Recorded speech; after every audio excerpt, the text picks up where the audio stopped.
zoning hearing board to order and ask that we all rise for the pledge of allegiance. I pledge Allegiance to the flag of the United States of America and to the republic for which it stands, one nation, under God, indivisible, with liberty and justice for all.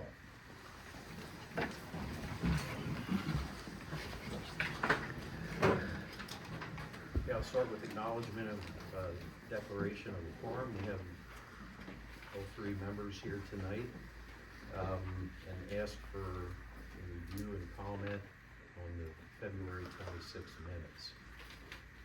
If anyone has any comments or changes?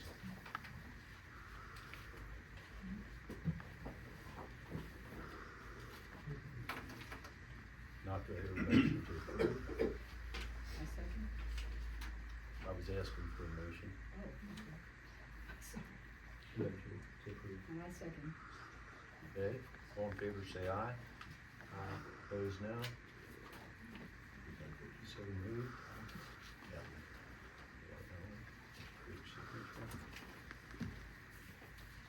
Alright, and now we'll have Chris Walker, our zoning officer, explain the special exception case.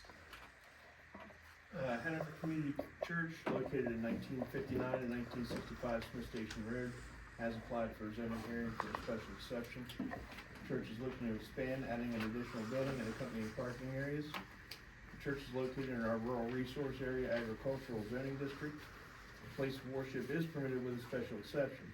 The church is a pre-existing special exception, which also predates our zoning ordinance. However, to expand, they must request another special exception hearing. Planned expansion is shown on the plans provided. All setbacks, parking requirements, and other zoning requirements such as screening, etc. appear to be met. Property has been advertised, mailings were sent to neighboring property owners, and the zoning hearing was scheduled for this evening at 7 p.m. and it had been advertised.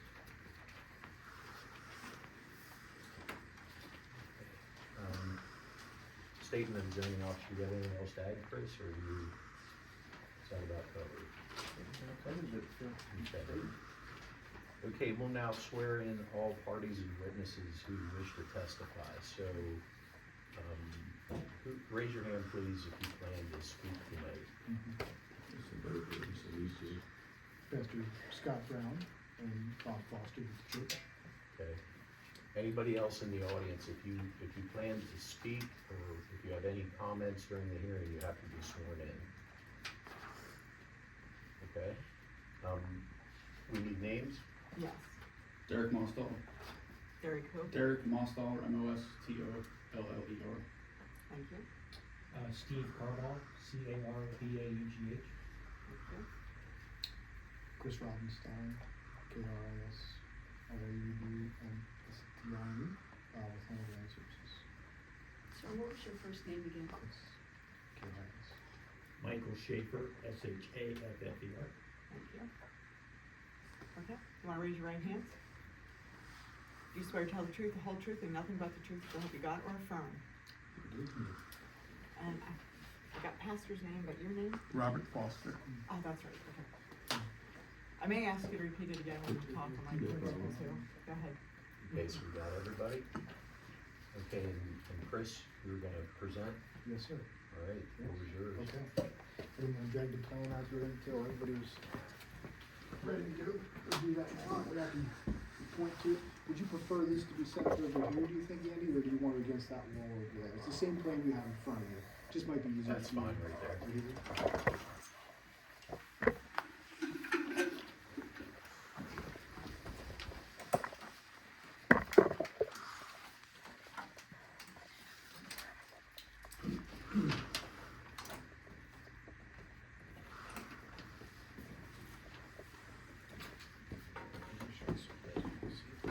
You guys all see that okay? Not really. You'll have to bring it closer. Oh, we got our own. Yeah, you have the same version up there.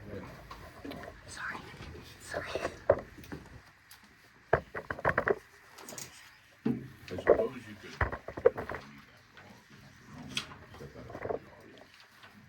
Yeah. You want to, like, move it toward the middle so the audience audience can see it. We have our own sets of plans here, so. I thought it might be easier with the laser pointer to point to certain items than running up to you folks every single time if there's an item to discuss, thank you for everybody being here this evening. As your zoning officer, Mr. Walker, already indicated, we're here tonight for a special exception application for the Hanover Community Church, located along Smith Station Road. They own two properties at 1959 and at 1965 Smith Station Road. I assume you guys are familiar with, which properties this is involving. You live in the township, but here's the main church right here. This is the location of the proposed building, which is essentially in the same location as the existing barn on the other property, okay? Ideally, what we'd like to do is combine the two properties into one. They're already using the existing barn that's there now for church activities, but the barn itself is in pretty rough shape. It doesn't meet many building codes by any stretch of the imagination.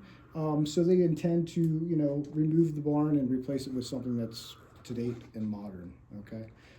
Again, as Mr. Walker indicated, this is the reason we're here tonight, because of the modification to what was an existing approved special exception application, I believe from back in 1996. It was application 0102. If you guys would like this for evidence, we can include this. That's when the original special exception took place, and I believe that was for. You should mark that as applicant's exhibit 1. I believe that was, Andy, what was the applicant was Covenant something church, I believe. Okay. Now, Chris, you did, Yes, sir. June 25th, 96. 96 is when it occurred. This was the case number. I saw this notice date here. Yeah, it was within the office. So that's the original construction date. Gotcha. Yes. Okay. And I also. Hang on. We need to make sure that's marked for the record as applicant's exhibit 1. A or 1, yeah. Anything that you want to present, make sure that you present it as an exhibit if Sure. you want the board to consider it. Sure. Okay. Yep. That's really the only exhibit that I have tonight. I just wanted to provide you guys with that information. You may already have it on file, but I found it interesting that we were able to resurrect it in one of the older files that we had already in our office. So anyway, back in that time frame, that particular church was already here for a special exception. This is a different zoning ordinance today, but the Heidelberg Township Zoning Board at that time did grant the special exception for the church to actually be constructed. At that point in time, I'm assuming it was just a vacant piece of land. But just a little backstory is what I wanted to give you, okay? Moving on to the real reason why we're here. As mentioned previously, the location's on Smith Station Road.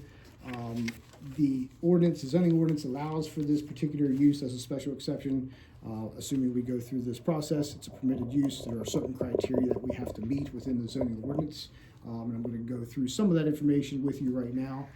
That way you can be brought up to speed as to why we believe we're eligible for such an approval. Okay? Section, the zoning data, the typical zoning data for this particular district. Excuse me, the zoning district is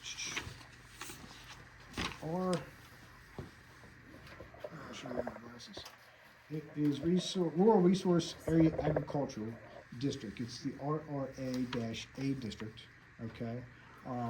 There are zoning criteria that we have to meet, as Mr. Walker already mentioned. All the specific site zoning criteria, we don't have any problem adhering to anything such as impervious coverage, the lot width, lot area, all that information is provided for you on the cover sheet in the section on site data. If you have any questions as we proceed through this hearing, don't hesitate to ask, but all that's provided on the cover sheet. It's just the general data, the general information from Part 5 of your zoning ordinance that pertains to any use. as we move through, you know, the different portions of the ordinance that require this special exception, you know, the next item that we get to has to do with, part 12.6C in your ordinance. And there's there's some general criteria in there that the zoning ordinance requires us to adhere to, and I'll walk through those items here and explain to you how they apply to us or don't apply to us, okay? So in 12.6C, you know, the first item is of the general criteria: the proposed use shall be consistent with the purpose of the zoning district and intent of the zoning ordinance. We believe that the expansion of this previously approved special exception use does this. Again, it's not a new use. The use has already been transpiring on this property or these properties over the course of the last couple of years. This is really just an improvement to the facilities that are there, okay? Item B talks about the fact that the proposed use shall not detract from the use and enjoyment of abutting and adjacent properties. Again, we don't feel that there's an issue with any neighboring property owners. If there are, they'll be given the chance to speak here this evening, because there would have been a list sent out to all adjoining property owners that this meeting was going to occur tonight, so we can get them to weigh in on if there's any concerns that they might have. But as of this time, we're not aware of any that are taking place, or any issues with neighbors, okay? Item C, the proposed use will not substantially change the character of the subject's property, the property's neighborhood. As previously mentioned, the use isn't new to the neighborhood. It's an existing use that's been taking place for 25 years at this point. This is really just the modification of what already exists, okay? Item E, for development within the floodplain protection overlay district, the application complies with those requirements listed in Part 6, Section 6.1 of the Floodplain Management Overlay District of this ordinance. This is not applicable to us. We're not proposing any improvements in a floodplain, and the floodplain doesn't really exist on this property either. Item F, the proposed use shall comply with those criteria and performance standards applicable to uses permitted in the zoning district and those specifically listed in Part 7 and 8 of this ordinance. In addition, the proposed use must comply with all applicable regulations contained in this ordinance. And we're going to get into sections or Parts 7 and 8 here very shortly, okay? G, the proposed use will not substantially impair the integrity of the Heidelberg Township Comprehensive Plan. We do not believe that does. Again, it's an existing use. It's been here for quite some time at this point in time, just a modification. Okay, so let's get into Part 7, since it's kind of the next section that we need to address here. So the applicable sections of Part 7 in your ordinance, there's a bunch of them in there, but I'm only going to hit the ones that really apply to this property. Some of them do not apply at all. I think manure storage is something in there that's not applicable. So 7.2, accessory buildings and similar structures does apply. The proposed building, which is accessory to the existing worship center, complies with all the dimensional requirements of the zoning district. I think Mr. Walker indicated that earlier in his opening statement. 7.3 has to do with buffer and screening regulations. The buffer and screening improvements are provided for along the property line shared with the Mostollers?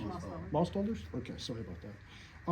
So yeah, the one property line where the improvements are occurring, we are proposing, and you can kind of see this stuff right here. This is the landscaping along the property line. That's per your zoning ordinance, meets the criteria, and that's how that'll be managed, okay? 7.7 involves height regulations. The height of the proposed building is 36 foot 10 inches, which is permitted by section 7.7B as detailed in the site data. The actual allowable height is 35 feet, but when you're a certain distance away from the setback line, you can actually increase the allowable height. So we're a little bit over what the standard allowable height is, but the zoning ordinance allows for provisions to be higher than that, okay? And that's outlined in your site data. I can't see this too well, but I think it is this item right here. Talks about how your ordinance defines what you can do as far as increasing the allowable height of the building, okay? So if there's interest in that, we can look at that at some point, but that's per your ordinance. 7.14, has to do with operations and performance standards. This section of the ordinance encompasses many items that are not applicable, but a few do apply. Section 7.14A, 1F, and H both apply. One has to do with ADA accessibility, I think that's F, and H has to do with outdoor lighting. So with regard to section F, we will have handicap accessibility. Right here's our handicap space, okay? It's just a short jaunt from the handicap space into the building.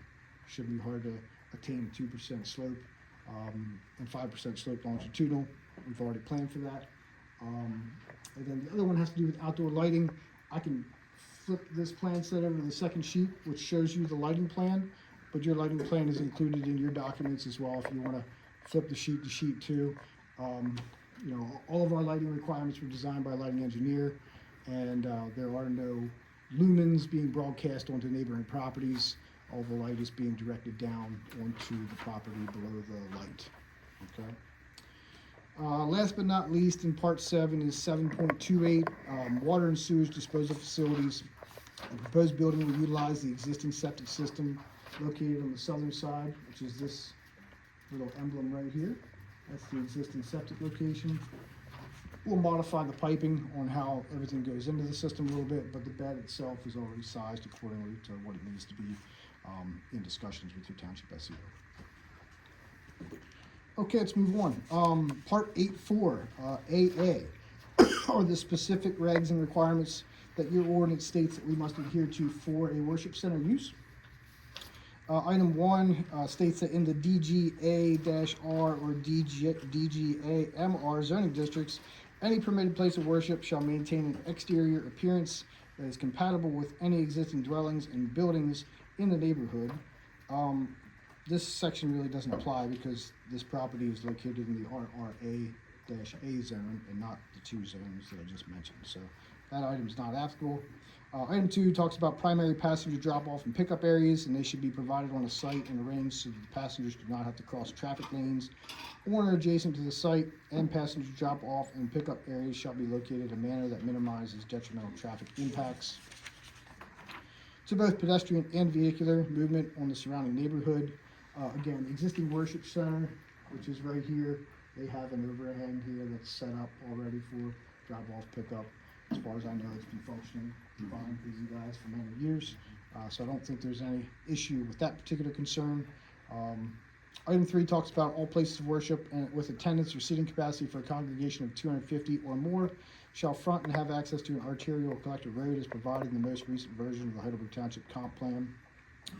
The Hannah Community Church currently has a congregation that typically ranges on a typical Sunday of about 190 to 250 folks. So we're not quite into that threshold of 250 people at this point in time. Therefore, again, this is not applicable. 4, traffic flow and ingress shall not cause traffic hazards on adjacent streets. Could you stop there? Sure. It doesn't, attendance is not necessarily the issue, but seating capacity is a consideration. So even though attendance may be under 250, if the seating capacity is 250 or more, that section is applicable. I was interpreting it as it says all places of worship with attendance or seating capacity as one or the other. So we looked at attendance as the driver. I don't know that you could pick that. Okay, I'm just reading word for word. Again, their seating is set up where they have chairs like these. What's the seating capacity? Seating capacity, I think we have outlined, number of seats we have illustrated on the plan. This is 350. Okay, yeah, 350 is what it states as far as capacity. Again, I don't think that they have 350 seats per se set up on the church floor. You guys can verify that. But the capacity is at 350. Again, we took to interpret this to be that you had the option of you know, yes, you could put thousands of seats in here, but the actual number of people that show up on a Sunday is what it is Yeah, I'm the not direction we reading want. it that way. Okay. Is it an issue to limit it to 250? Well, if we have people come in, we're not gonna turn them away, so I can't really answer that Okay. in the affirmative, so. And what would you say is your normal maximum attendance? Our normal maximum attendance is anywhere from like 225 to 300 in that area, and then we have children in there too, so that's just a sanctuary. So, And was the capacity, are we talking about the main church? I've been in your church. Mhm. Are we talking about that building, or are we, when it says, existing church seating capacity 350, is that the existing building? And what's going to be in this building? yeah, that's not for church services, but we do use it for church activities, like, we we'll have some offices in there, and also, we'll have classrooms on the other side, Gotcha. used for like adult, things mainly. So church, your service activities are still in the main building? Correct, yeah. So that's what we're talking about for 350? Right. Wasn't that the size of this building when it was originally built? Yeah, it's not, it changed. It hasn't been They never modified. changed capacity. So the seating capacity is the same since It's actually a little bit 1996? less because we had pews in there, we took all those out, put seats in, so that's less capacity now than we had before. But it's the same as it was when it was built in 1996? Correct. Gotcha, thank you. And I don't know that the zoning ordinance at that time, if there was any kind of criteria that stated you had to front onto an arterial or collector street. Right. I would ask that the township give their opinion as to, do you observe issues with the church and their congregation exiting or entering? Are there problems with the community? Are there, and maybe Mr. Walker could attest to this, are there historically a bunch of accidents or anything that take place on Sundays when people are coming and going, or does that not really show up on the radar? Doesn't show up. No. Well, it's a little more complex than just what the original building was, because you're putting a new building in. You're not expanding the existing building, you're putting a new building in. Sure, but the building that we're proposing is an accessory building to the church. So the worship center and the church and the use that's tied to the church itself is one thing. This is really an accessory structure to the What did church. you say you're using going to use the new building for? It would be used for our youth group, groundings in there, like Wednesday evenings, or sometimes Sunday evenings, or Bible study on Wednesday evening, and we have offices in the front part, and then we have a kitchen there in case we have a gathering or something, or get together after service, but nobody ever stays, not everybody stays for that, you might have 250 people in the church and 150 people stay for a meal, Right. So typically, that's why the way it figures, but.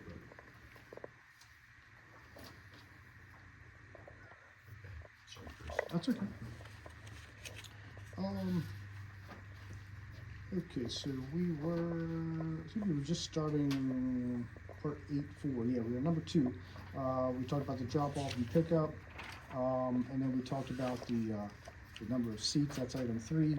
Number 4 refers to traffic flow, and ingress and egress shall not cause traffic hazards on adjacent streets. This one I feel is, in my opinion, tied to the previous one. Obviously, if there's a safety issue to the public, especially the residents of this township, I think these folks would definitely want to know about that. It doesn't sound like there's been anything historically. So to the best of our knowledge, the existing access has not been a burden to folks within the neighborhood or residents traveling through the municipality. 5, all street parking areas shall be provided and arranged so that persons do not have to cross streets on or adjacent to the site. Parking lot that services this use is all on the same property. So again, I don't think that's really applicable. 6, related accessory uses such as daycare and educational school operations shall comply with provisions of this part 7 and other provisions of this ordinance as applicable.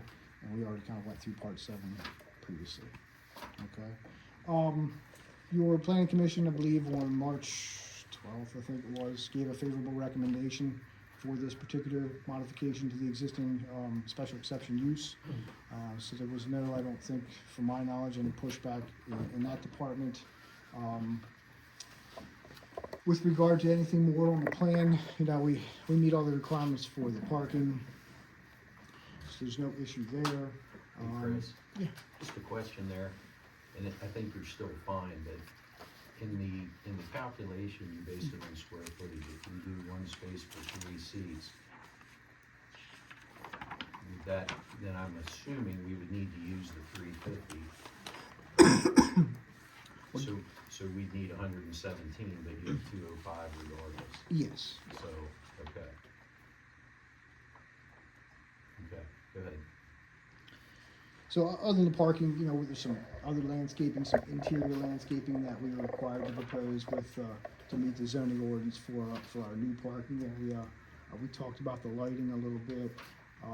Again, nothing's being modified with the existing worship center. This structure that's being proposed is simply accessory to that for other activities, not the actual worship service itself. Which I think that, you know, primarily this special exception is really tailored towards in the first place. But that's really all I have. If you folks have any questions for me or for the folks here from the church, you know, I'll turn it over to you guys to be able to ask whatever questions you might have. Do you have any witnesses that you're presenting, anyone else who's speaking? You're here to answer questions. Okay. So Chris, on the building height, the actual calculation for the setback increase, is it, I don't see it here, but you're within 2 feet. Yeah, so if you look at the maximum building height line item, it's right here. This is the maximum building height line item. Yep. And then this paragraph right here talks about how the township ordinance allows for you to increase the height of what's allowed as far as the building height goes. It just has to do with being further from the setback. The setback, yeah. Did you actually do the calculation? I mean, I think it's probably well in excess of the 3610, but I think we ought to see it on the plan. Sure, we can include that on the plan, but again, is the maximum height limit may be increased to 50 feet, provided that each minimum building setback is increased in size 1 foot. So we would only have to go, you know, very little distance to be able to get So it increases based on how far you are from moving away. Yes, and we're significantly. I don't know the exact distance, but this is the setback line out here. Yeah, That's 37. And the building is way back here, so it's I'm sure you're fine. good distance. It'd be nice to see it on the plan. Sure. Back on the, I'm in 8.4 regarding the access to the highway. So, gonna need your help here, Jay. Item 4, Item 3. 3. That's the number of seats. The subject of fronting on an arterial or collector road if you exceed 250. So you do exceed 250. But the approval predated our comp plan and our zoning ordinance. Correct. So the expansion of the use is not expanding the facility where the seating capacity exists. Correct. And this is a common issue with churches. It's a common issue with sewer approvals, where you have a group of people, you're loaded up Sunday morning, I presume, right? But you don't have 250 people in the church and 250 in this other building. No. It's the same people from the church moving to that building, correct? Correct. So, that's my question, Jay. And I don't think are you clear, Chris, on what you can see in the comp plan as to, I mean, it's always tough identifying collector, arterial, local, but are we clear on what Smith Station is? Is it technically a local? It is. It is, yes. So, that begs the question then, this original approval with a capacity of 350 preceded the comp plan and the ordinance. Are you asking, or we know that? I'm asking, we know that. Okay. The church was built in 96, the comp plan was done in 05, the ordinance was done in 11. They had an approval in 96. We're not aware of any issues with traffic. Before I go on, are there any objectors here who are here to testify? I have questions. I mean, I don't know that I would consider myself an objector. I just have some questions. Raise your hand. Yeah, I have a question. I'm gonna have sworn.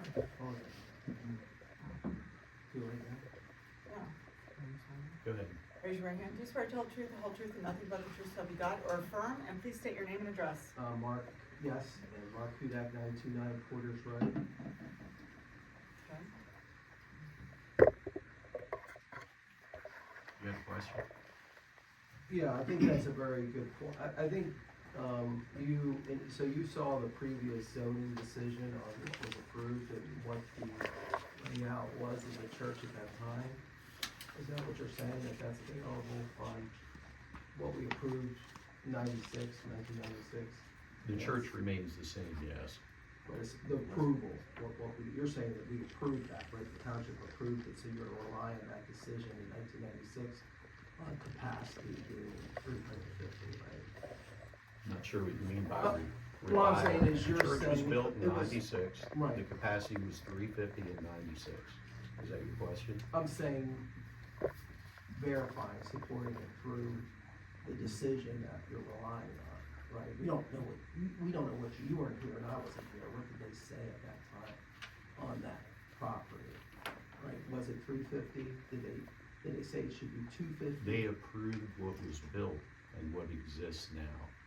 Okay, you're saying, but they're not fixed seats, right? They're folding chairs, so it, depending on the layout at the time, what was the capacity that was provided to the township? No, they were pews for them. Pews, so, Yeah, and that It's held different. actually a lot more. Yeah, larger That's capacity. what Mr. Brown said earlier. It I'm actually just- held more at that time. yeah, I'm just saying is there any document to prove that? I'm not saying it's lying, of course, but I'm just saying we're at a zoning, and we're relying on a decision that happened in the past. And then we're talking about adding more capacity, right? through this No, decision. no, We're not. No, we're not. Well, he's not saying people, he's saying seats. So No, we're not. No. No, you have to come up here and look at the drawings. They're going to separate building. They're not changing the church. This is, They're not changing this the is the church right sanctuary. here, okay? What, That's sir, not gonna- sir. One person at a time, the stenographer. Yeah, just that, the building, we're putting. Hang on, Um, I'm trying to give instructions to the stenographer. Okay. She can only take down what she hears from one person at a time. So do not speak over another person, let that person finish. You were gonna say something. I was just gonna say, that this is the existing church, okay? This plan does not propose to modify or alter or change anything associated with that church, okay? So all parking requirements, all access requirements, everything would have been, associated with that church back then, okay? Right. What we're proposing is simply an accessory building, which does not factor into calculations of parking or seats or anything of that matter. Does that make sense? Okay. Yeah, I'm sorry. Derek Mostaller. Thank you. First, I've seen it, so I got a couple of questions. Yeah, And sure. obviously, I'm next door. Okay. Um, Yeah, that's important for them. First question, obviously, you said you're removing the barn. Footprint wise, are we talking basically the same footprint as the barn? Yeah, that's a Um, good question. Bob can answer that for you. He's better at that. We are increasing the footprint. I mean, 10%, 100%, I mean, ballpark. Honestly, it's, the barn right now is, going east to west is around 80 feet. Mhm. Pushing 80 feet with all the outbuildings to it. North-south, the width of it, right now is around 40 feet. So we're going, 80 feet wide, east-west, I'm sorry, 60, and we're going 100. So a little bit bigger. A little bit bigger. Is the existing former farmhouse office staying? Or be the piece right against the road? Right, that is staying. Okay, Yeah. What, the only change that is happening to that building is the two access driveways. that was where I was going next, was the access. They're coming out. Okay, so And the we're only gonna- access is gonna be the The current only main access will access. be the main access that we have now. We'll be removing the two drives on opposite sides of the office building right now, and then that will get resodded. Okay. You mentioned you guys did lighting calculations. Can we see those? Sure. I mean, we can do it afterwards if you want, I mean, because I can walk up and look at it. And you're talking about screening, again, since it's my property, what is the proposed screening? I mean, I know you show an emblem of a tree, but I mean, there's a lot of things there. I mean, are we talking, 50-foot screening, or are we talking evergreens that are low? So it's a mixture. Mixture? It's a mixture of evergreens and deciduous.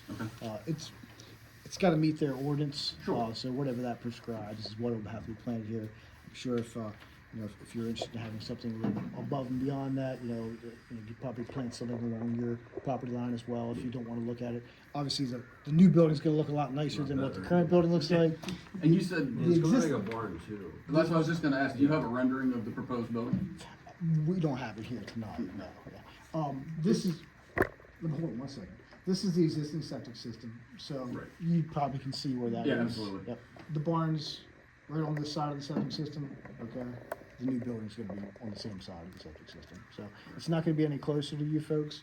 Actually, the building setback line is right down here, it's this line that runs like this, so it's a considerable distance from where the setback line. And you're not proposing anything like going around the back, so to speak, to be the bottom part of the plan? Everything is Down just here? there, yeah, everything is over there by the parking and the, We'll have some stormwater over yeah, here, sure, but, you gotta be water, yeah. that's Okay. it.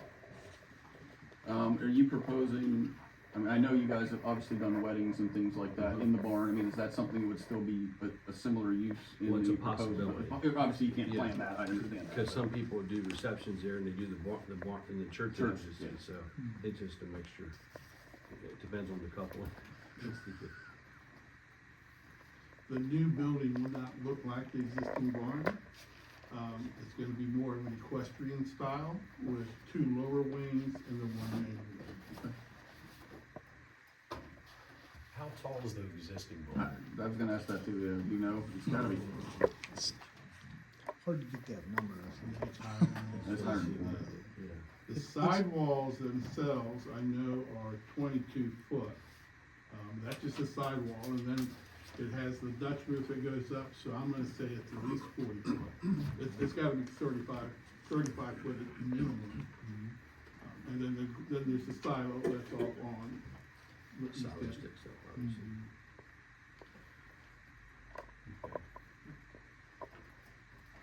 I was just gonna ask, similar to what Derek said, anything on the back side of the house, Church? Yeah.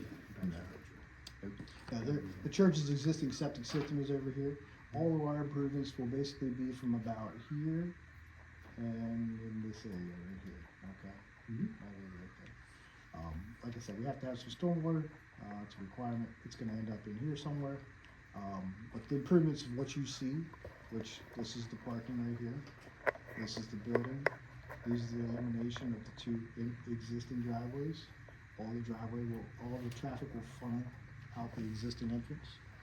Should be better for safety, I think. Sir, may I have your name, please? Steve Carball, Carbaughh. Thank you. Yeah, I know from living there for 20-some years that, you're there on Sunday morning, the cars are there, and next thing you know, they're gone. So I've never had any trouble with traffic, or never heard of any accidents or anything coming out of the church. And, It's good to So, hear. I'm sorry, No, it's good to hear. Derek? Yeah. Right, and Steve? Correct. So you guys live directly? We're the ones just at the bottom of right below the trees area, the first two houses. Yeah, he's next to him, Yeah, and I'm he's on the next other to me. side. Gotcha, okay. And you just said you have not experienced any traffic issues? That- Obviously when it lets out, there's a proverbial rush for a few minutes and then it's over. Yeah. I mean, once the people are gone, they're gone, I mean, but yeah. Okay. It's not like there's a traffic jam back, I've never seen a traffic backed up the road or anything like that, so no. In or out? Never knows. No. Mr. Schaefer? One thing I'll say about the traffic though is not just because of the church, but the traffic on our road is like, it goes faster than it should be. For folks that are familiar with the area on Sunday morning, the church is there, there's probably gonna be traffic, but folks that aren't, I don't know how you address that, but I think prevention would be a better thing than waiting for a bad accident to happen, because when people are coming out of any parking lot, and that's the distance is pretty good, but it's not, it's something I think you should always think about. Can we do anything to proactively, I don't know if there's lights you can put up for Sunday morning, I don't know how that stuff works, but to say, okay, protect the people on the highway that use it and the people coming out of the church. I think it potentially on that road, we've been fortunate not to have an accident. But I think it's, I don't know how that comes into planning or where that falls, but I think it would be something to think about. And you live nearby? I live across from these guys. I got you. They're my good neighbors. Yes. Yeah, unfortunately, and are your services Sunday morning? Yes. Yeah, it's Do unfortunate. you have Wednesday night or No, we activities? have, no, and we have Wednesday night activities, but they're just classes. Oh. A couple classes going, youth come, it's just a few cards, so it's usually not too much. Potential for some signage maybe. Unfortunately, it's PennDOT's road, I do believe, so you would have to go to the state.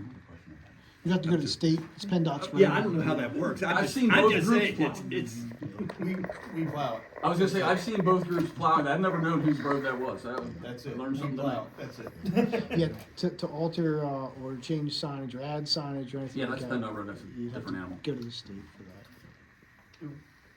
Chris, I don't know if you would know this, but, and so it is a state road. It is. Correct. Do you know if the definition of Smith Station Road in that area has been changed, whether it's considered a local collector? That's a good question, as far as what PennDOT classifies it as. It might differ from Heidelberg's comp plan, because Heidelberg's comp plan actually is 2005. Yeah, it's 20 years old. In a few years, things have changed in 20 years, I can say that much. I didn't look at the PennDOT mapping system to confirm or deny one or the other. Right. It wasn't gonna be part of my argument tonight. But there's a very good chance that it might be classified as something more than just a local road at this Right. point. You guys have seen traffic of what it was 20 years ago, probably, if you've lived here long enough, and you probably know what it looks like today, as this gentleman indicated. It's a lot more traffic, I'm sure, just like all of our roads have more traffic than what they used to 20 years I ago. live on the Mousetown Road and Yeah, that's, speaking the truth. I used to live on that road too, Yeah. so it was a very busy road. Yeah, you could classify it as a racetrack sometimes. Yeah. Some days. The summer, They, sometimes they, it's they more. have to hit 100 Yeah. to go over the railroad. Yeah, oh, that's. Okay, everybody's like kind of Yeah. calm. Thank you, God. Okay, we're open the floor again. Just for clarity, and I was in your church when it was under construction, and I've been there for a wedding, I think it was. Did you say, Scott, right? Yes, Did you say originally the sanctuary was just chairs? no, it was originally pews, and they got really difficult to repair, so we tried to repair them for a while. Okay. And eventually we had to remove them, so we had all the expense of removing all that and getting rid of it, then we put chairs in. Do you know, is the 350 the calculated seating capacity, or is that, did you count chairs? No, it was about, actually, to tell you the truth, it was about 425 we could get in there with the pews. You can only get about 350 at the most with the seats. Okay. Yeah. Okay. The chairs. Okay, anybody else? Questions from up here? Anybody else in the audience? Mr. Schaefer? one other question, on your new building proposal, currently, when there's an activity, especially summertime, Sunday evening, where the barn currently is, it gets pretty loud sometimes, especially if there's a band playing. It really is kind of more than it should be, I think. It's, so my question is, are you still planning with the new building to have those kind of activities Yes, there? that building will be used, however, I'm not sure if we do bands very much, I mean, we do a little bit of worship, but if you come over and tell us, if it's bothering you, just let us know. I like music. Yeah, it's okay, no, if it But bothers I you, don't let me like know. music that when the drummer's drumming, my heart is feeling the vibration, you know? That doesn't happen very often. Yeah. But when it does, it's very annoying. That's why. Yeah, I would probably imagine that the existing barn that's there now, right now is Really a sound. probably not very good at controlling sound It for does. starters. And again, I'm not.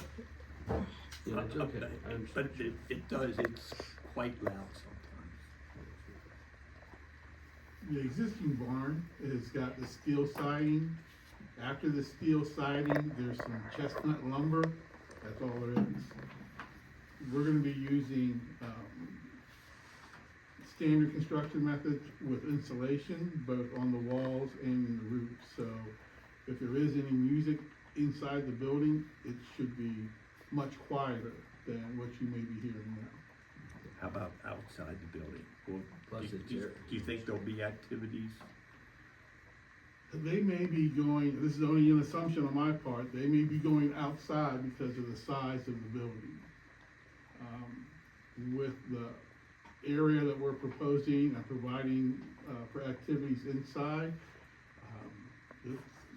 I would almost see no reason for them to go outside unless it's some No, kind of an not outside really. sport activity. They may just do some game or something, but, yeah, it should all be. It's good to hear the inside. kids having fun. Oh, yeah. It's the loud drumming. Yeah. Okay. We're gonna give Chris an opportunity to do his closing argument. Any more comments? Mr. Hudak, you're shaking your head and No. smiling, and do you have a comment, or? I don't have a comment. I already commented on what when we talk about capacity, that's the thing, that's the big thing with zoning. It's like moving, adding more capacity to the location or draw more people in. Sounds like the board is focused on, we approved 400 seats, so now we can move those to another building and have more capacity because. No. No, you're apparently not Capacity is people, understanding. right? Okay, Yeah, I don't understand. yeah, you don't. Okay. All right, Chris, go ahead. So in closing, kind of, Hang on, I Mhm. don't think we're ready for closing yet. Okay. Could you address, whether, first of all, you're increasing the parking on the property, is that correct? correct. By how many spaces? The existing number of spaces is 148, and when all is said and done, we're proposing 205 spaces. Okay, so these are new, Additional, these yes. are additional spaces, It's these spaces down here. okay.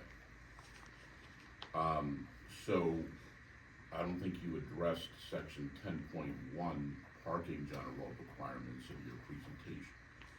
So we can go through them. What all do you want to know? So like as far as the parking space sizes, they're all, Well, no, I mean, the requirements are there, so, well, he has to present it as part of the,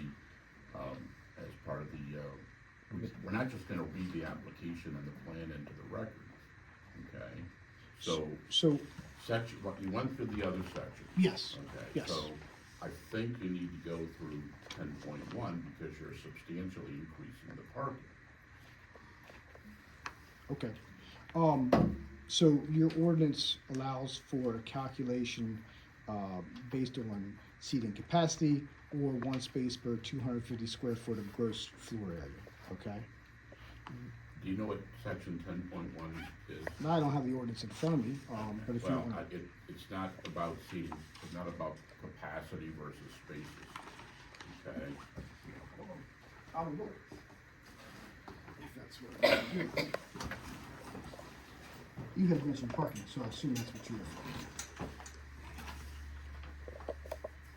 10.1 is specifically referencing parking general requirements.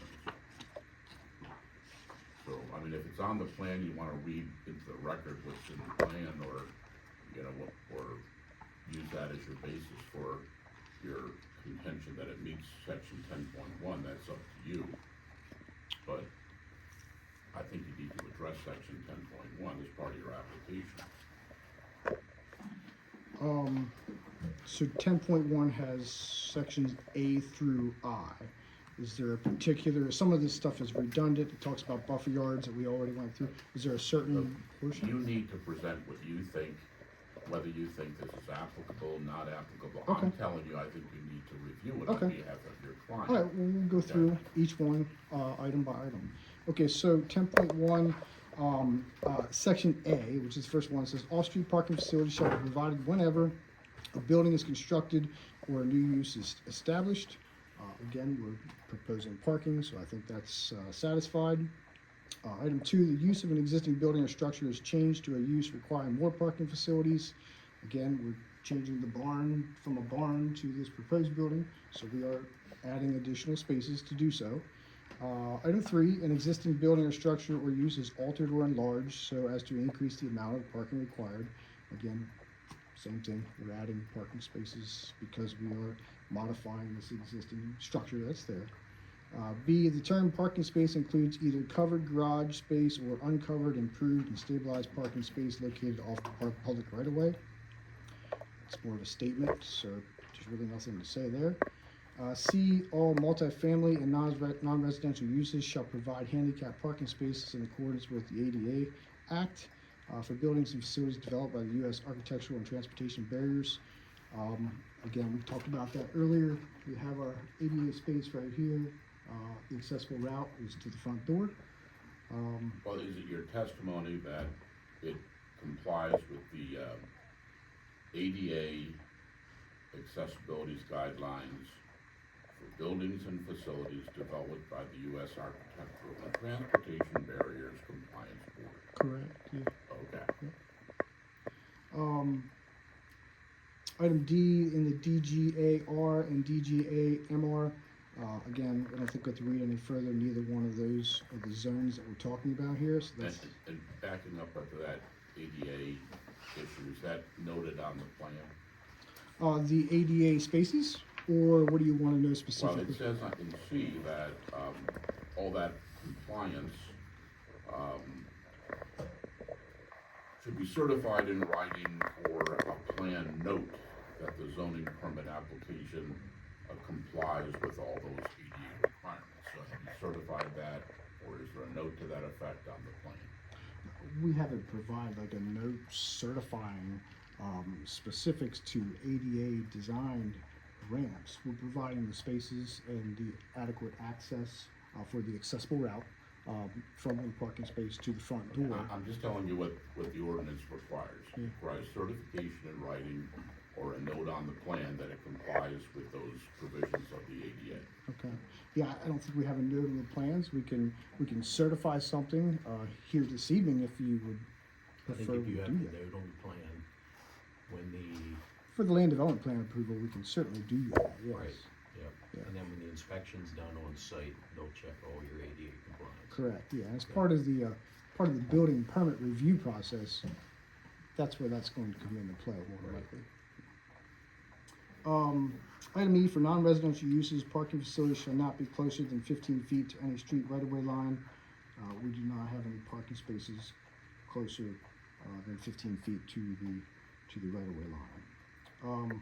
Item F, where lot access drives, driveways, and parking lots are permitted along a street right-of-way at the front of the lot, and where sidewalks are installed or will be installed, then access drive or driveway surfacing shall end at the back side or building side of the sidewalk and on the front side or street side of the sidewalk, and no access drive or driveway surfacing shall extend over the sidewalk area. We are not proposing that to occur. This area right here is our pavement, okay? Item G, required parking shall not be deemed to be part of the open space of the lot on which it is located unless designated as overflow parking in accordance with this ordinance. It is not designated as open space. It is designated as part of the lot coverage calculation in the site data on sheet 1. Item H, required parking shall not encroach onto any required buffer yards as required in part 7, section 7.3 of this ordinance. Again, we already covered that. That was taken care of in our overview of part 7. Item I, the parking of any non-motorized vehicle, including boats and trailers or any motorized vehicle not having a current and valid registration and inspection certificate is prohibited within any street right-of-way. I don't know that you guys are storing any vehicles of that manner or boats or trailers, so I don't think that's applicable. And that concludes section 10.1 for the parking general requirements. All right, how about 10.2 through 10.4? Okay. 10.2 has to do with off-street parking requirements. Any of the following permitted uses or buildings hereafter established, erected, or enlarged, any use or building hereafter converted into one or more of the following uses, and any open space hereafter used shall be provided with not less than the minimum off-street parking spaces as set forth below, together with adequate access drives, driveways, or other means of circulation and access to and from the street right-of-way. Our site data, I think we already talked about this, covers the required and the provided, is 205 on sheet 1 in the site data, so I believe that's addressed. 10.3 talks about location and management requirements. Existing parking, buildings and uses existing on the effective date of this ordinance shall not be subject to the requirements of this part, provided that the type or extent of use is not changed. Again, we're not changing or altering the use to the existing principal use. Number 2, any parking facility now serving such structures or uses shall not in the future be reduced, and we are not reducing, we're expanding the parking availability. Well, you're extending, the extent of the use has changed because you're adding parking, so that makes this section applicable. You want to use part of the property for parking, just like you have been, right? It says any parking facility now serving such structures or uses shall not in the future be reduced. We're not proposing to reduce any, we're adding spaces. So I'm referring to number 1, where it says that this section 10.3 would not be applicable if the type or extent of use is not changed. Okay, but you're adding parking significantly, so the extent of the use or extending the parking use. I guess so it that's depends what if, makes this applicable. yeah, I guess it depends if we're looking at this as a principal use and an accessory use, which is how I'm looking at it, or you're looking at it as just one use, I feel like. Do you understand? Okay, you applied for the expansion of an existing use. Okay, that's what's in your application, that's the only thing that's in your application. Correct. Within that expansion, you're also expanding the parking area significantly, Correct. okay? And this section says if you're expanding or extending that use, if you're not changing that or extending that use, then this part would not apply. But obviously you are expanding the parking use, extending the parking use. It says buildings and uses existing on the effective date of this ordinance shall not be subject to the requirements of this part, provided that the type or extent of use is not changed. Okay, so if what you want me to simply state is that we're modifying this use and we're just looking at it as just one use, then okay. Well, it's But your there's really- application, there's- I'm just saying, I think you need to consider this section, because it looks like it's applicable when you're adding that much parking. There's That, you know, if you don't think it does, then you can proceed accordingly and take the chances on, you know, how the case, works out for you, but, I'm just saying, you're expanding the parking, And that to me extends the use, so I think you need to address that. If you don't want to address it, you don't have to, but. I'm not saying that I won't continue down through. I would just simply didn't think that that particular line item was applicable, but I will continue down through the rest of 10.3 if that's what. Well, it's up to you.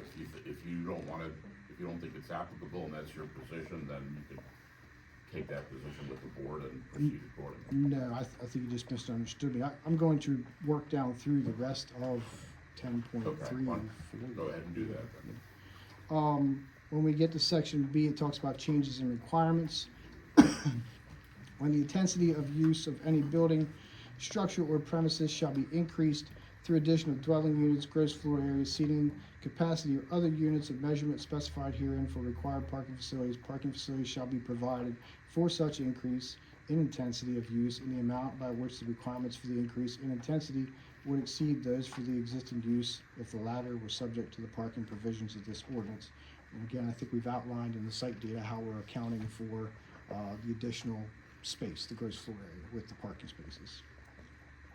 Item B2 says, whenever the existing use of a building, structure, or land shall hereafter be changed to a new use, parking facilities shall be provided as required for such new use. Again, this section talks about a new use. I don't think we're proposing a new use, we're just modifying an existing use. So I don't think that this particular section applies. C says, conflict with other uses, no parking area shall be used for any use that interferes with its availability for the parking need it is required to serve. Again, I don't think that there's a conflict here with that particular item. 10, continuing obligation, all required parking facilities shall be provided and maintained so long as the use exists which the facilities were designed to serve. Reasonable precautions are to be taken by the property owner or business owner to ensure the availability of required spaces for the employees, patrons, residents, or other persons for whom the parking areas are designed to serve. The property owner or business shall ensure that the parking area at no time constitutes a nuisance, hazard, or unreasonable impediment to traffic. I think we've had testimony here tonight from everybody, not just the applicant, but also the neighborhood, that there does not seem to be any issues with traffic and the neighborhood itself. So I think we're okay there.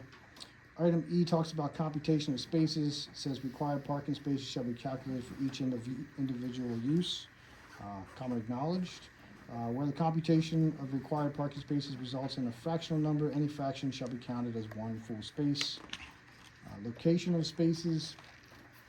Every required parking space shall be designed so that each motor vehicle may proceed to and from the parking space provided for it without requiring the moving of any other vehicle, except for spaces serving single-family or two-family dwellings. The existing and the proposed parking lots are set up to be able to do that. There's no individuals that have to relocate their vehicle in order to maneuver. Item 2, no parking area shall be designed to require or encourage parked vehicles to back into a public street right away in order to leave a parking space, except for a single-family or two-family dwelling with its access onto a local street right away, access drive, or parking court. In any event, parking spaces may back onto an alley. We do not have any alleys, and we do not have any parking spaces that are anywhere close to the right-of-way or the street for Smith Station Road. Item 3, parking spaces for multifamily dwelling buildings and non-residential uses shall be readily accessible to the building served. Such space shall be in the same zoning district as the principal building or use and conform to the following requirements. Required parking spaces shall be located within 100 feet of the principal building or use when located on the same side of the street. Again, all of our proposed parking spaces are designed to be accessible to the accessory structure within 100 feet.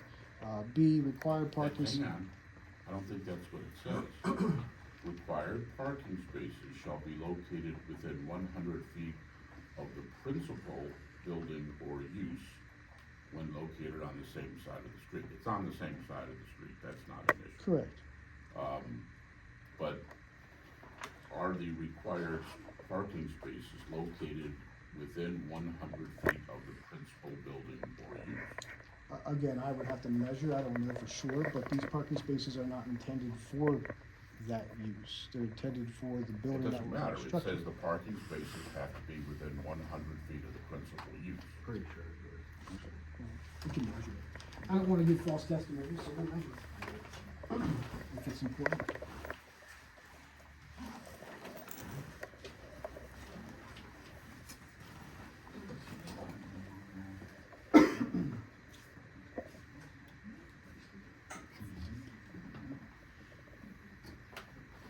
So the farthest space associated with the parking lot that's to the west of the proposed building is going to be 260 feet from the very corner of the building. So we're talking about this space here to that corner of the principal building, And that's how far? 260, Okay. give or take. I'm trying to scale it here, so. But again, we'll respond by saying that these spaces would not be here if it wasn't for the accessory structure that we're proposing, okay? I'm sorry, I didn't hear that. I said these proposed spaces that we're proposing are not intended for the worship center, the principal use, they're intended for the accessory use, okay? Just wanna make sure that that's noted.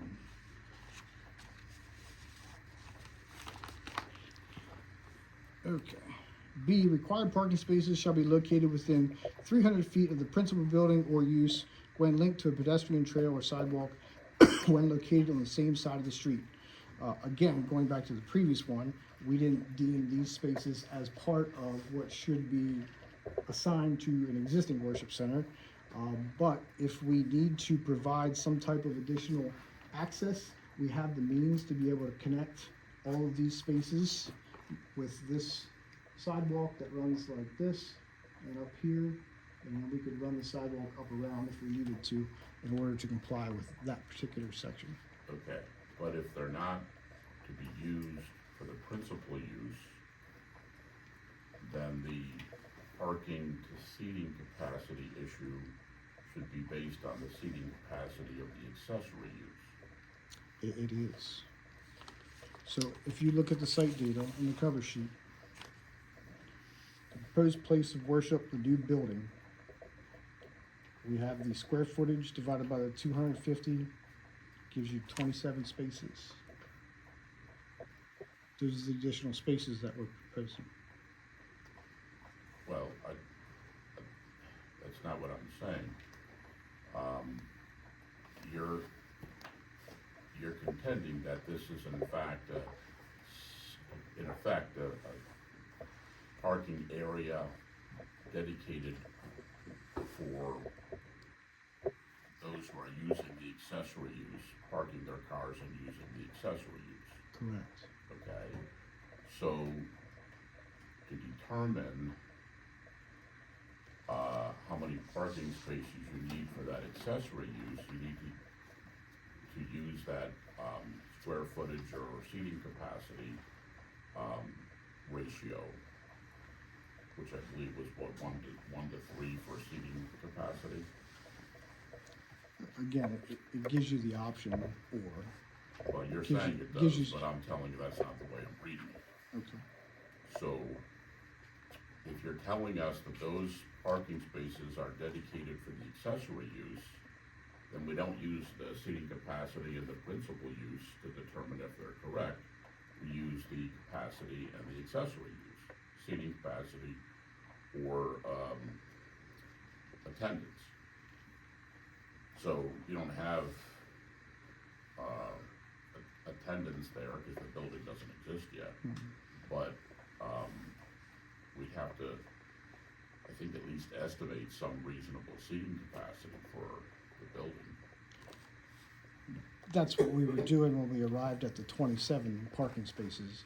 If this board thinks that there should be some kind of condition attached to it that we reevaluate that, you know, Okay, we could so certainly do that. 27 spaces are dedicated to the accessory use? you're saying? Correct. Okay, so, that would be, Times 3. times 3 would be what, 81? Okay. Yeah. In terms of ratio to seating capacity. So, you're not gonna have more than 81 in person seating capacity in the accessory use? I don't know that the facility itself is gonna be set up such where you have a similar situation like you do in a worship center where it's seats. You guys can maybe speak to that, but I think it's a mixture of activities. It's a larger open area is what it is in the floor plan. Is that right? Yeah. Obviously there'll be activities and stuff. Sure, there's gonna be people that are gonna be sitting at times. But it's not a dedicated worship center where you have rows and rows of seats set up for specific Sunday activities. Does that make sense? No, I understand that, but that unless you're saying there's never gonna be any seating in the building, or there's never gonna be any more than 250 people in the building, then I think you still have to establish that the parking is adequate based on that, one of those ratios. Yeah, and that's Well, up to the board. I mean, we've Well, established the you could 27. also- You could also, consider requesting a variance, so you don't have to comply with that. Again, I don't think it's necessary to request a variance. I don't think that there's, you guys correct me if I'm wrong, but you also have to remember that this accessory use is not being used at the same time that the principal use is being used. So now you have all of the other vacant spaces available. So that's why I'm saying you can't calculate, you can't, Well, that would be a good argument for a variance. I don't think you need a variance. Like if your use for your principal activity is occurring on Sundays in the morning, and your use that's in the accessory building is occurring after service is over, you then have all of the, and we've kind of talked about this already, you now have all of those available spaces where people were parked for the service that have left, only a handful have stayed around for the use and activities in the accessory building, right? If I may. Are you sworn in? Yes, sir, I am. Robert Foster with Hanover Community Church. The accessory building will have 6 classrooms in it that will be used during youth functions for biblical training of the students. That will be broken up both by grade and by gender. Total of 6 classrooms. The average classroom, and from historical data, we anticipate anywhere from 12 to 15 students per classroom. So that's 90. Occupancy of 90 students with an additional 12 if we have 2 teachers in each room. So that's 122 is the capacity, plus the pastor and his wife who would be in attendance. So that's another 2 on top of that. The main function, or the main portion of the building is approximately 4,000 square feet. Is it possible to have some activity in there such as a reception, right? Well, using church standards and going through the church processing, a wedding reception, if you take the 4,000 square feet, reduce the area that you would have for a bridal party that would not max more than 15 people, plus an area for the gift table, the disc jockey, and for the buffet line, that 4,000 square feet reduces down to 3,000 square feet. For round table calculations, you use 15 square feet per person. So 3,000 divided by 15, that's 200. Maximum capacity for a wedding reception is 215 guests. So that should be the calculation that you would use for calculating the parking spaces. And I believe there's 57 spaces, not 27 spaces, And again, I think that serve just the accessory building. I think that, again, these 2 uses are not happening simultaneously. We've already confirmed that, okay? So if you just look at the proposed number of parking spaces, 205, and if we talk about 3 seats per the space, then in theory, the accessory structure, which it can't hold this, would be over 600 seats, which is not physically possible. So again, I don't understand the argument here, No. discussion. The ordinance says what it says, and what you're saying is sensible and logical. And as I said before, may be a good argument for a variance, so you don't have to strictly comply with what it says here. Okay, I'm not unsympathetic or disagreeing with what you're saying about how the church is gonna use the property. But the ordinance says what it says. And you're asking, it sounds to me, to use the property in a way in conflict with the ordinance, but you may have a reasonable argument for a variance, so you can use it that way. You're not asking for a variance, so that leaves the board without much discretion when it comes to decision-making time. That's my point. So, you know, it's not a matter of it's sensible, not sensible. It may very well be sensible, but you have to comply with the ordinance, and the ordinance does have very detailed and somewhat strict requirements for parking. And if you don't meet those, and you have good reasons not to meet those, then a variance may be appropriate. So just for clarity, what exactly is the variance that you're suggesting? So I'm not suggesting anything specific, that's not my role. I'm just saying that it appears to me that you're in conflict with the parking requirements, and the only solution to that is a variance. So, And you're referring to 3A? I'm referring to that and a number of other sections, okay? So I can't advise the applicant in any specific way, but, you're telling us that there are sensible reasons not to have to do some of these things, which may very well be true. But if the ordinance requires you to do those things, then the only legal way around that is to request a variance. Is there a sidewalk connection from the new parking lot in front of the new building to the existing church? No, because again, we looked at this as an accessory use. You know, again, these parking spaces are not here today. We wouldn't just go build a parking lot and no building. Right. So if, and we- just we can again, connect them though. the new building is going, you're tearing the barn down and you're building the new building right where the barn Correct. currently exists, right? Okay. So if you have a wedding in the existing church and people are going from the church to the barn for a reception, are they walking through the parking lot, or could there be a sidewalk connection? We can certainly make a sidewalk connection, as I indicated, from here, right around up here like this. That would not be an issue, which I suggested that could be an option if the zoning hearing board thinks that's something that should be incorporated into this. Okay, which then I think 3B then applies, so, okay. Do you have other comments or questions? No, it's really, you get up to the applicant to what extent he wants to present. I just suggested that the applicant review all the parking sections, because they seem to be applicable, at least a good part of them seem to be applicable. But that's your choice, it's your application, you can present what you want and request what you want, and then the board will make a decision based on what you're asking for and your grounds for that, so. Was there particular sections that you thought that we should? I'm not gonna specifically advise you, that's not my role, I'm just telling you, I think that you need to look at that section, and then the burden is on you to establish what you think you need or don't need, and then present that to the board. Okay.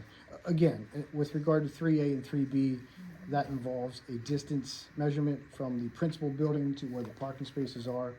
We did not look at this particular proposed parking area as if it was tied and associated with the principal structure, because we're not modifying the existing principal structure. This is tied specifically to the accessory building, hence the reason why we had proposed what we proposed. If the board thinks that, you know, addition of a sidewalk or an extension of a sidewalk, as suggested, would be a good idea, there's no opposition to that, okay? Moving on, 3C talks about 50% of the required parking spaces may be located across a collector or local street with the following conditions. This is not applicable. All of our parking spaces are on our property. Item 4, the distances specified herein shall be measured from the nearest point of the parking lot to the nearest point of the principal building or use that the parking lot is required to serve. Common acknowledged. 5, the applicant for a zoning permit or use certificate shall submit with his application a legal document approved by the township solicitor that subjects such parcels of land to parking uses in connection with the principal use to which it is accessory. Prior to the issuance of a zoning permit, the zoning officer shall cause such legal documents to be recorded in the office of York County Recorder of Deeds. Again, that's something that will occur during the land development plan. Setbacks for parking areas, section 10.4. All parking areas and access drives shall be located at least 10 feet from any multi-family dwelling or non-residential use located on the lot. The 10-foot setback between the parking area and building shall be for the purpose of providing a pedestrian access walkway and perimeter landscaping. We do have 10-foot distance between the corner of the building and the existing proposed paving. That is close. Hang on. If you wanna discuss, we're gonna have to go into executive session. Can't listen to the guys and then take questions.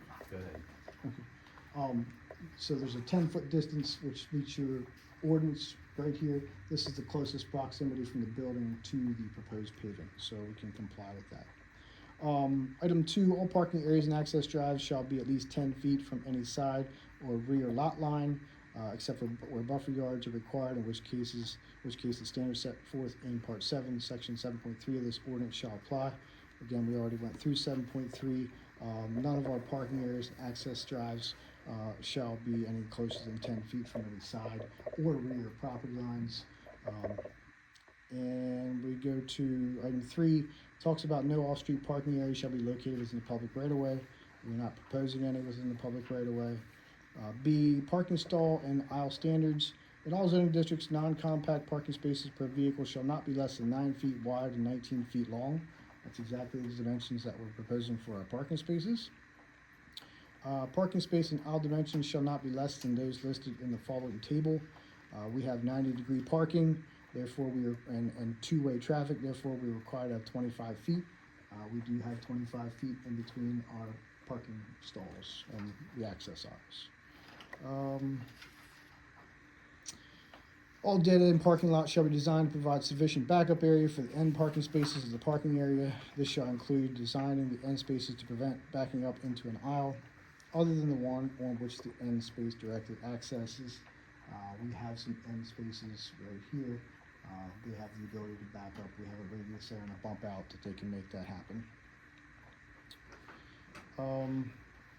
Trucks and trailers, again, we're not expecting truck and trailer activity at this site, so that's not applicable.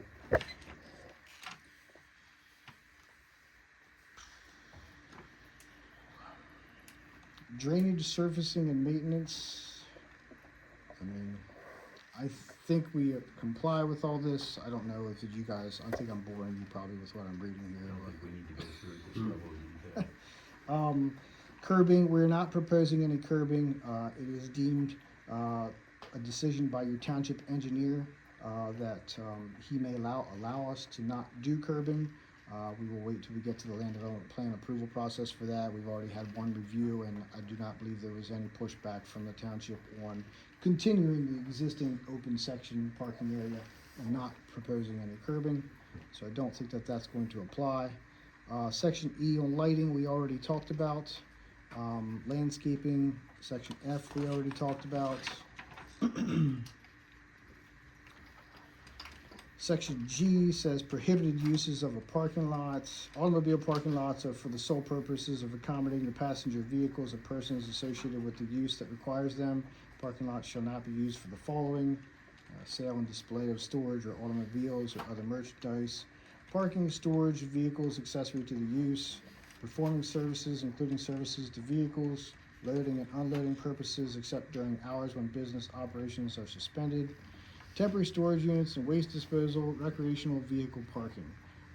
I don't think it's the intent of the applicant to have any of this type of stuff featured in their parking lots at this time.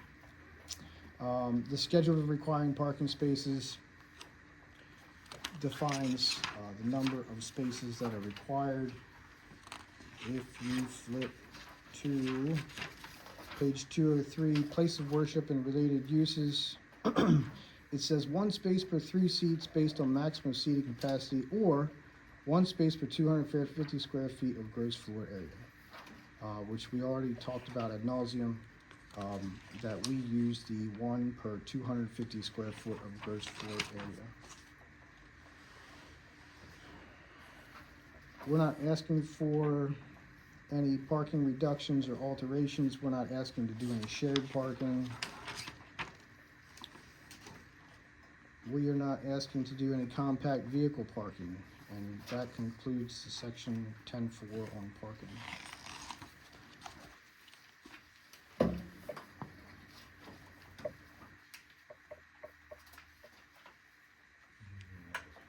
I do not. All right.